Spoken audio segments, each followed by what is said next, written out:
Hello students, this is the ninth lecture of solid state and in this lecture we will see what is polar molecular solid। ठीक है, जैसे हमने 8th lecture मैंने आपको बताया था मॉलिक्यूलर सॉलिड का 3 क्लासिफिकेशन होता है, polar molecular solid, non polar molecular solid and hydrogen bonded molecular solid. ठीक है, इसमें से फर्स्ट जो बताया था मैंने आपको पोलर मॉलिक्यूलर सॉलिड वो आज हम पढ़ने जा रहे हैं। ठीक है, और ये है हमारा क्वेश्चन नंबर 9। ठीक है, तो हम पढ़ रहे हैं question number 9 which is polar molecular solid. ठीक है, इसके बारे में आज हमको पढ़ना है पोलर मॉलिक्यूलर।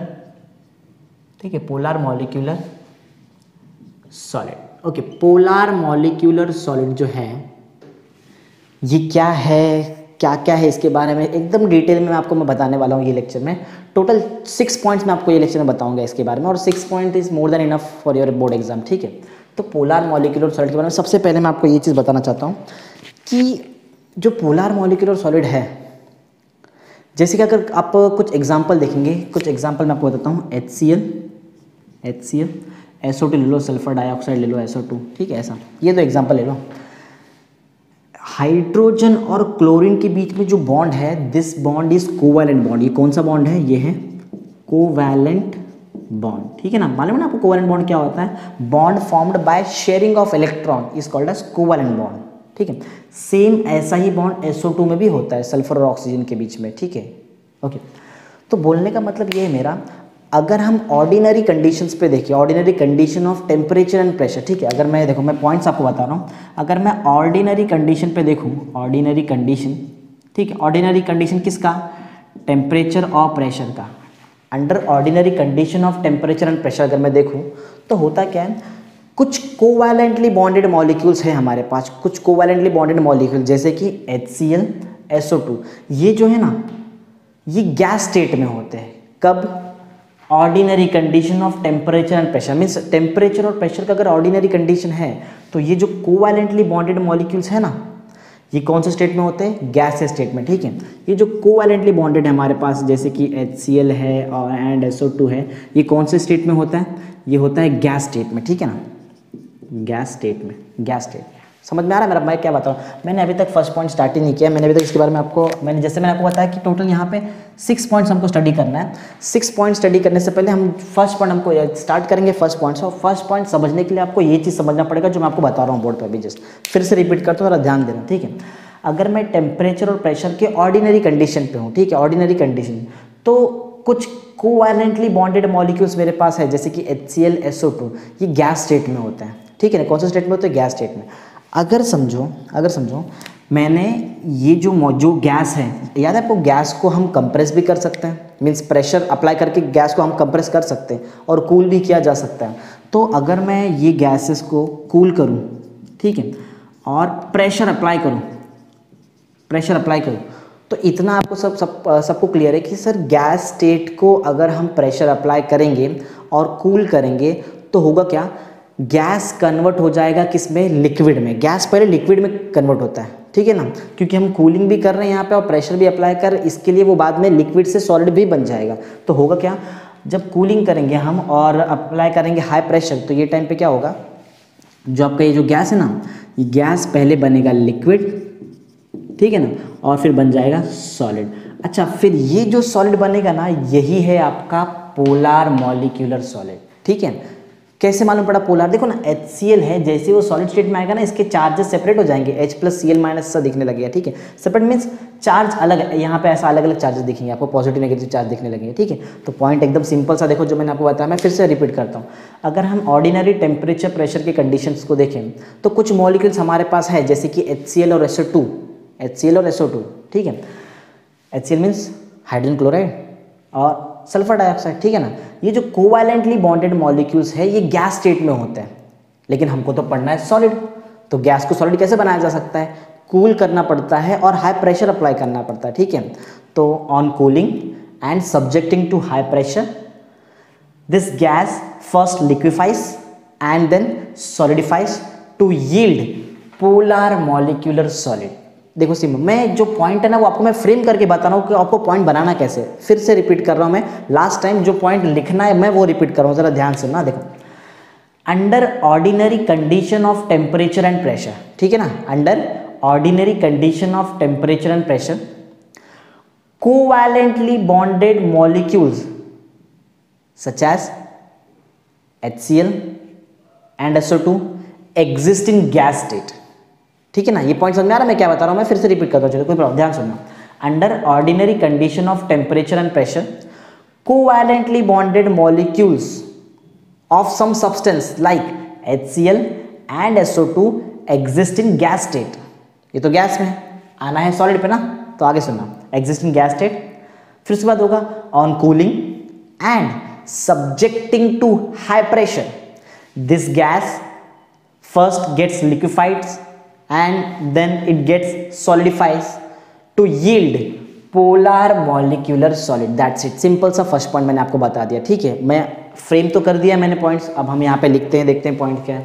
ठीक है, तो मेरा पॉइंट स्टार्ट ऐसा था, अंडर ऑर्डिनरी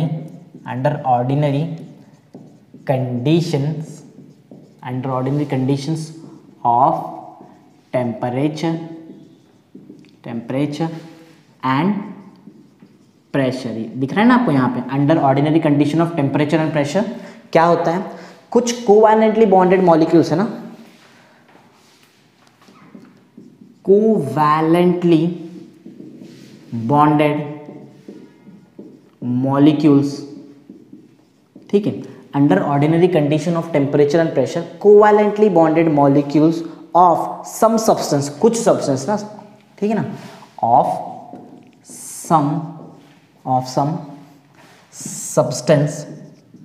सम सब्सटेंस लाइक, जैसे कि देखो हम क्या था आपको मैं, under ordinary condition of temperature and pressure covalently bonded molecules of some substance like, क्या क्या है वो सब्सटेंस? देखो दो एग्जांपल मैंने लिए हैं, लाइक HCl एंड SO2 कैसे एग्जिस्ट होते हैं? Exist in gas state. ठीक है ना, एग्जिस्ट इन गैस स्टेट में एग्जिस्ट होते हैं, लेकिन हमारा काम तो सॉलिड में है। ठीक है ना, सॉलिड में हमारा काम है, तो सॉलिड पे कैसे आएंगे?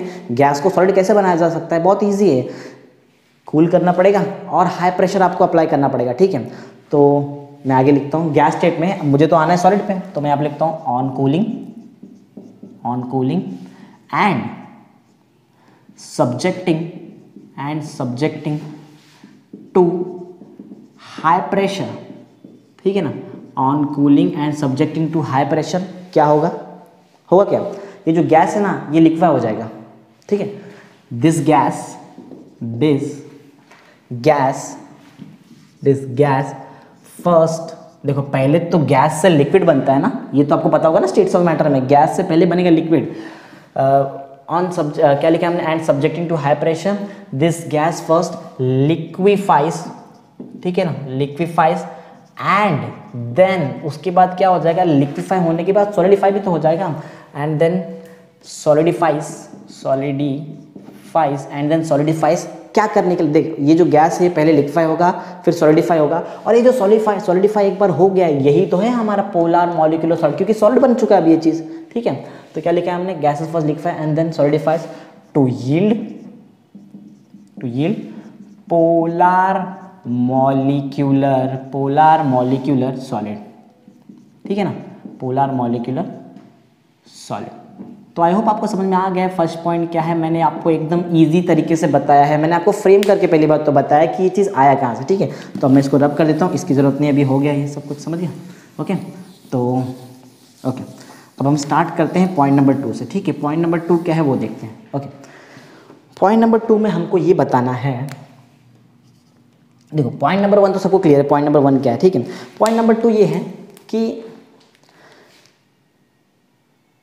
डायपोल मोमेंट कैसा, ये हमको यहाँ बताना है, डायपोल मोमेंट क्या होता है। ठीक है, तो पहले हमने बताया कि पोलर मॉलिक्यूलर सॉलिड क्या है, कैसे बना है, फिर अब हम यहाँ बताने वाले पॉइंट नंबर 2 में कि पोलर मॉलिक्यूलर सॉलिड के पास क्या है, मतलब परमानेंट डायपोल मोमेंट है, टेम्पररी है। ठीक है, आपने ऑलरेडी स्टेट्स ऑफ मैटर में 11th में पढ़ा होगा कि डायपोल इंटरैक्शन आपने पढ़ा होगा। ठीक है ना, वो होता है परमानेंट डायपोल मोमेंट। तो ये जो हमारे पास पोलर मॉलिक्यूलर सॉलिड है, इसके पास परमानेंट डायपोल मोमेंट होता है, और वो परमानेंट डायपोल मोमेंट क्या है? Dipole interaction. ठीक है ना, सिंपल पॉइंट एकदम। Polar molecular solid has permanent dipole moment, that is dipole interaction, simple point. ठीक है, और ये चीज़ आपने 11th में पढ़ा भी तो है, तो मैं लिखता हूँ point number 2, polar molecular solid, polar molecular solid has permanent dipole moment, permanent dipole moment होता है, ठीक है। Polar molecular solid has permanent dipole moment, और नाम क्या है परमानेंट डायपोल मोमेंट का? Dipole dipole interaction, that is dipole dipole interaction, ठीक है ना, डायपोल डायपोल इंटरैक्शन, ठीक है। पॉइंट नंबर 2 कंप्लीट हो चुका है। Let's move on two point number 3 और देखते हैं पॉइंट नंबर 3 क्या है। देखो मैंने आपको जैसे बताया टोटल यहाँ पे हमको 6 पॉइंट को स्टडी करना है, ठीक है। उसमें से हमने 2 पॉइंट बहुत ईजिली स्टडी कर लिया है। पॉइंट नंबर 3 है मेल्टिंग पॉइंट के बारे में हम देखेंगे। पॉइंट नंबर 3 में स्पेशली हमारा जो मेन की पॉइंट होगा वो होगा मेल्टिंग पॉइंट। देखो ये जो इंटरैक्शन है, ये जो डायपोल डायपोल इंटरैक्शन, या फिर हम यहाँ बोल सकते हैं जो पोलर मॉलिक्यूलर सॉलिड में इंटरमॉलिक्यूलर जो फोर्स होता है, intermolecular force polar molecular solid में वीकेस्ट नहीं बोल रहा हूँ मैं बोल रहा हूँ वीक होता है। कैसे होता है? वीक, ठीक है। क्योंकि वीक इंटरमॉलिक्यूलर फोर्स है, इसलिए जो मेल्टिंग पॉइंट होगा वो लो होता है, ठीक है। देखो मेरा वर्ड्स एकदम क्लियरली सुनो, मैं वीकेस्ट नहीं बोल रहा हूँ, मैं बोल रहा हूँ वीक, ठीक है, वीक इंटरमॉलिक्यूलर फोर्स। और लोएस्ट मेल्टिंग पॉइंट नहीं बोल रहा हूँ, मैं बोल रहा हूँ लो मेल्टिंग पॉइंट, ठीक है ना। और इतना मेल्टिंग पॉइंट है, ये जो भी हमको मेल्टिंग पॉइंट यहाँ पे मिलेगा वो confirm non polar molecular solid से ज़्यादा होगा। याद है ना, 3 क्लासिफिकेशन पढ़ा था मैंने आपको एक पोलर मॉलिक्यूलर सॉलिड पढ़ाया था क्लासिफिकेशन में लेक्चर नंबर 8 में, फिर बताया था मैंने एक आपको नॉन पोलर मॉलिक्यूलर सॉलिड और एक था हाइड्रोजन बॉन्डेड मॉलिक्यूलर सॉलिड। तो ये जो पोलर मॉलिक्यूलर सॉलिड है, पोलर मॉलिक्यूलर जो सॉलिड है, इसका जो इंटरमॉलिक्यूलर फोर्स है वो वीक होता है, ठीक है ना, वीक होता है, जिसकी वजह से यहाँ पे आपको जो मेल्टिंग पॉइंट मिलेगा वो लो होगा। मैं ये नहीं बोल रहा हूँ कि तीनों में से सबसे लोवेस्ट होता है, ये जो लो भी मेल्टिंग पॉइंट है ना, ये वाला मेल्टिंग पॉइंट अगर मैं नॉन पोलर से कंपेयर करूँ ना तो ज़्यादा ही है, ठीक है ना। पॉइंट इतना ही पॉइंट आपको बता रहा हूँ, यही पॉइंट हमको लिखना है पॉइंट नंबर 3 में। तो पॉइंट नंबर 3 क्या है? Intermolecular force in polar molecular solid is low, या फिर वीक बोलो ज़्यादा बेटर होगा, ठीक है। Intermolecular force is weak in polar molecular solid. The intermolecular force क्योंकि वीक है पोलर मॉलिक्यूलर सॉलिड में, इसलिए जो मेल्टिंग पॉइंट होगा वो होगा low but higher as compare to non polar molecular solid, या फिर आप बोल सकते but greater than non polar molecular solid. Point एकदम सिंपल सा है। वीक इंटर बोलना क्या है आपको बोलना है weak intermolecular force, low melting point but higher as compare to non polar molecular solid, ठीक है ना।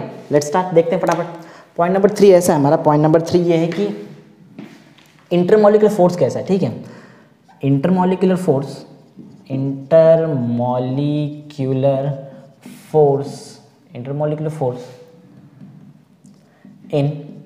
Non polar, sorry intermolecular force है, क्या पढ़ रहे हैं? पोलर ना, in polar molecular solid, intermolecular force in polar molecular solid is week ना, ठीक है ना, वीक होता है, बताया था मैंने।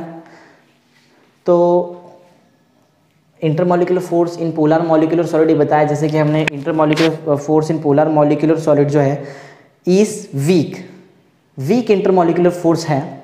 अच्छा, इसकी वजह से होता है क्या है, जो मेल्टिंग पॉइंट है वो लो हो जाएगा आपका, ठीक है ना। Intermolecular force in polar molecular solid is weak, hence it has low melting point, ठीक है, hence it has low melting point. लेकिन ये जो लो भी मेल्टिंग पॉइंट है ना, ये ज़्यादा ही है as compare to non polar molecular solid, ठीक है। तो वो भी मैं यहाँ पे इंक्लूड करूँगा, बट हाइयर, ठीक है, बट हाइयर या फिर ग्रेटर बोल सकते हैं, ज़्यादा बेटर होगा, ठीक है, चलेगा। But higher as compare to non polar molecular solid, ठीक है ना, as compare to non polar molecular solid, ठीक है ना। तो पॉइंट तो एकदम सिंपल है। तो इंटरमॉलिक्यूलर फोर्स जो होता है पोलर मॉलिक्यूलर सॉलिड में हम पढ़ रहे हैं, intermolecular force in polar molecular solid जो है वो वीक है, ठीक है। Intermolecular force in polar molecular solid is weak, hence it has low melting point low है। लेकिन ये जो लो मेल्टिंग पॉइंट है ना, this low melting point is higher as compare to non polar molecular solid, ठीक है, एकदम simple सा पॉइंट है। तो पॉइंट नंबर 3 भी हमने कंप्लीट कर लिया।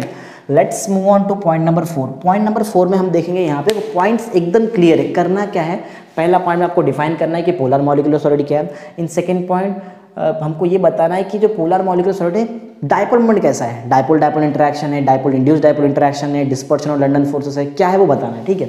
थर्ड पॉइंट में आपको ये बताना है कि मेल्टिंग पॉइंट कैसा है, ठीक है। तो की पॉइंट्स है, की पॉइंट्स याद है आपको, ये तीनों दिखे जो मैंने बताया था, polar molecular solid, non polar, hydrogen bonded, तीनों एक साथ समझ में आ जाएगा अगर आपको की पॉइंट्स याद है तो, ठीक है। तो पॉइंट नंबर 4 में आते हैं। देखो, as the name suggest it is a polar molecular solid. Polar means positive and negative charges are separated. Simple ना, पोलर मॉलिक्यूलर सॉलिड का मतलब क्या होता है, that the positive and negative charge in the molecules are separated. अगर positive और negative charge separated है तो होगा क्या, देखो चलो डायग्राम से मैं आपको समझाने का ट्राई करता हूँ क्या होता है इसके अंदर। देखो, in polar molecular solid the charges are separated. Charges कैसा होता है, चार्जेस आर सेपरेटेड। तो देखो, हाइड्रोजन है तो डेल्टा प्लस का चार्ज होगा, क्लोरीन है तो delta minus, hydrogen delta plus, chlorine delta minus. हो क्या रहा है ज़रा ध्यान देना, in polar molecular solid charges are separated in the molecules. ठीक है, चार्जेस आर सेपरेटेड। अच्छा, चार्जेस सेपरेटेड है, इसकी वजह से होता क्या, so the molecules arrange themselves. Molecule अपने आप को ही अरेंज कर लेंगे, ठीक है। So the molecules arrange themselves in such a way that the oppositely charge part come closer. दिख रहा है, अपोजिटली चार्ज, अपोजिट है ना, प्लस और minus, such that the oppositely charged part of the neighboring molecules comes closer, नजदीक आ जाएंगे, comes closer, and the net charge जो है, देखो यहाँ पे ये पॉजिटिव नेगेटिव कैंसिल हो जाएगा। सेम ऐसे ही क्या होगा, आगे भी तो होगा ना, यहाँ पे H होगा, Cl HCl यहाँ पे है, तो ये डेल्टा प्लस और ये डेल्टा माइनस, ठीक है ना। तो यहाँ भी तो वही हो रहा है, यहाँ भी तो वही हो रहा है, oppositely charge part of the neighbouring molecules comes closer, यहाँ भी ऐसे होगा, पीछे भी ऐसे होगा ना, and the net charge will be zero. Net charge, net means total charge जो मिलेगा, अगर मैं आपको टोटल यहाँ पे समअप करके दिखाऊँ चार्ज, वो कितना होगा, जीरो। अब ये मत सोचना कि ये तो बच रहा है सर माइनस, अरे इसके सामने भी तो एक मॉलिक्यूल होगा ना यहाँ पे, और इसके सामने भी तो एक मॉलिक्यूल होगा यहाँ पे, ठीक है। अब ये बनाएंगे तो और एक बच ही जाएगा, कन्फर्म है, ठीक है। तो मेरा बोलने का मतलब ये है, in polar molecular solids charges are separated, ठीक है ना, चार्जेस आर सेपरेटेड। तो होगा क्या, जिसके से होता क्या, so that the oppositely charge part, दिख रहा है opposite, so that the oppositely charge part of neighbouring molecules comes closer to each other and the net charge become zero. Net charge zero हो जा रहा है यहाँ पे, ठीक है। सो द नेट चार्ज, एक बार क्योंकि नेट चार्ज जीरो हो जाएगा तो फिर तो यहाँ से एक इलेक्ट्रिसिटी पास ही नहीं हो सकता है, क्योंकि चार्ज है ही नहीं हमारे पास यहाँ पे। अगर चार्ज होता, कोई भी एक प्लस या फिर माइनस चार्ज बच जाता, तो वो that charge will be responsible for conduction of electricity, but ये केस में ऐसा हो ही नहीं रहा है, ठीक है ना। मेरा पॉइंट आपको समझ में आ रहा है, देखो मैं पॉइंट्स बोलता हूँ, ध्यान से सुनना। In polar molecular solid the positive and negative charges are separated, ठीक है ना। इसके बाद क्या होगा, so the oppositely charge part of the neighbouring molecules comes closer to each other and the net charge becomes zero, hence polar molecular solid is a bad conductor of electricity. Simple सा point है, ठीक है। 3 points को join करके मैंने एक point बना दिया। बोलना मुझे ये 4th पॉइंट में ये है कि गुड कंडक्टर ऑफ इलेक्ट्रिसिटी है कि bad conductor of electricity. Answer आपको पता चल गया होगा, that the polar molecular solid is a bad conductor of electricity. Concept clear है, चलो स्टार्ट करते हैं पॉइंट को। तो पॉइंट ऐसा है कि स्टार्ट कैसे करेंगे, इन पोलर मॉलिक्यूलर सॉलिड, इन पोलर मॉलिक्यूलर सॉलिड, इन पोलर मॉलिक्यूलर सॉलिड होगा क्या, देखो यहाँ पे रखा तो है मैंने, मैं इसको रब भी कर देता हूँ क्योंकि मुझे लिखना भी तो है ना, यहाँ पे समझ तो आ गया रहेगा आपको क्या है ये, ठीक है। इन पोलर मॉलिक्यूलर सॉलिड क्या होने वाला है, पोलर मॉलिक्यूलर सॉलिड में होगा ये कि चार्जेस सेपरेट होते हैं ना, in polar molecular solid the positive, ठीक है, the positive and negative charges are separated, ठीक है। The positive and negative charges are separated in polar molecular solid, the positive and negative charges are separated. होगा क्या, इसकी याद है ना, इसकी वजह से क्या हो रहा था, अपोजिटली चार्ज जो पार्ट है of the neighbouring molecules comes closer, याद है ना। In polar molecular solid the positive and negative charges are separated and hence the opposite opposite क्या, अपोजिट चार्ज पार्ट, अपोजिट जो चार्ज होता है ना, या फिर अपोजिट चार्ज बोलते ज़्यादा बेटर होगा, hence the opposite charge of neighbouring molecules comes closer, ठीक है ना। In polar molecular solid the positive and negative charges are separated and hence the opposite charge of the neighbouring molecules comes closer. एक बार opposite charge सामने सामने आ गए the net charge will become zero, क्योंकि सब कैंसिल हो जाता है, ठीक है ना। Neighbouring molecules comes closer and hence the net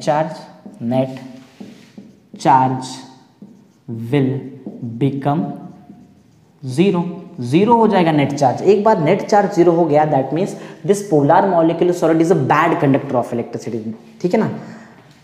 and hence या फिर यहाँ पे हम लिख सकते हैं hence polar molecular solid is a bad conductor of electricity का ये क्या है, बैड कंडक्टर है, ठीक है ना, बैड कंडक्टर ऑफ इलेक्ट्रिसिटी। तो आई होप सबको पॉइंट नंबर 4 एकदम, देखो मैं आपको एकदम स्लो बता रहा हूँ, एकदम सिंपल करके बता रहा हूँ कैसे कैसे फ्रेम करके कैसे ये पॉइंट बना हुआ है, ठीक है।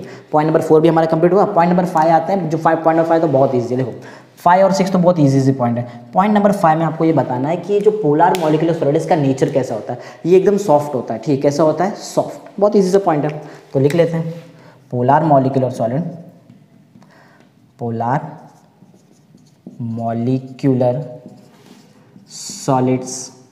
आर सॉफ्ट, ठीक है ना। पोलर मॉलिक्यूलर सॉलिड कैसा होता है, सॉफ्ट होता है, ठीक है। ओके, 6th पॉइंट तो हमको एग्जांपल बताना है। एग्जांपल तो ऑलरेडी हमने देखो ले लिया, यहाँ पे स्टार्टिंग में ही ले लिया HCl और SO2 ना, तो एग्जांपल लिख लेते हैं। Example of polar molecular solid, examples of polar molecular solids are, क्या क्या एग्जांपल है, HCl लिया है मैंने एंड SO2, HCl ले लो, SO2 ले लो, और बहुत सारे एग्जांपल हो सकते हैं, एक्सेट्रा लिख देता हूँ, ठीक है, चलता है, HCl, SO2 etcetera. I hope सबको एकदम क्लियरली समझ में आ रहा है पॉइंट में क्या बता रहा हूँ। ओके, चलो एक बार फटाफट रिकैप कर लेते हैं और देखते हैं आपको ये पॉइंट्स याद कैसे रखने हैं, ठीक है। सो देखो आप ध्यान देना यहाँ पे, फटाफट मैं आपको बता दूँ कि ये जो सबसे पहले मैं आपको क्या बताया था, ये पोलर मॉलिक्यूलर सॉलिड बना कैसे है, याद है। सबसे मेन चीज़ कूल किया है हमने और हाई प्रेशर अप्लाई किया, किसको, कोवैलेंटली बॉन्डेड मॉलिक्यूलर सॉलिड को, ठीक है ना। देखो जैसे कि HCl SO2 को, यहाँ पे सबसे मेन चीज़ आपको ये रहेगा कि ये cooling and subjecting to high pressure, दिख रहा है, cooling and subjecting to high pressure, ये सबसे मेन पॉइंट है। अगर ये आपको याद है तो बहुत ईजिली आपका first point ready. Second point में आपको ये बताना है कि परमानेंट डायपोल मोमेंट होता है, और होता क्या है वो एक्चुअल में, दैट इज डायपोल इंटरैक्शन, ठीक है। थर्ड पॉइंट में हमने ये देखा कि वीक इंटरमॉलिक्यूलर फोर्स है, इसलिए मेल्टिंग पॉइंट जो होता है इट इज़ वेरी लो नहीं बोल सकते, लो मेल्टिंग पॉइंट, वेरी लो आएगा नॉन पोलर मॉलिक्यूलर सॉलिड में, ठीक है। फोर्थ पॉइंट ऐसा है कि पोलर मॉलिक्यूलर सॉलिड जो है ये बैड कंडक्टर ऑफ इलेक्ट्रिसिटी है, ठीक है ना, बैड कंडक्टर ऑफ इलेक्ट्रिसिटी का बैड कंडक्टर है, ठीक है। फिर हमने बताया कि पोलर मॉलिक्यूलर सॉलिड सॉफ्ट होता है, ठीक है ना, नेचर में सॉफ्ट होता है। और एग्जाम्पल में 2 एग्जाम्पल लिया है, आप और भी एग्जाम्पल ले सकते हैं, आपके टेक्स्ट में बहुत सारे एग्जाम्पल दिए हैं, ठीक है। तो आई होप आपको एकदम क्लियर ये पॉइंट है, ठीक है। यहाँ से आप देख के अपना नोट्स भी प्रिपेयर कर सकते हैं। Okay, thank you.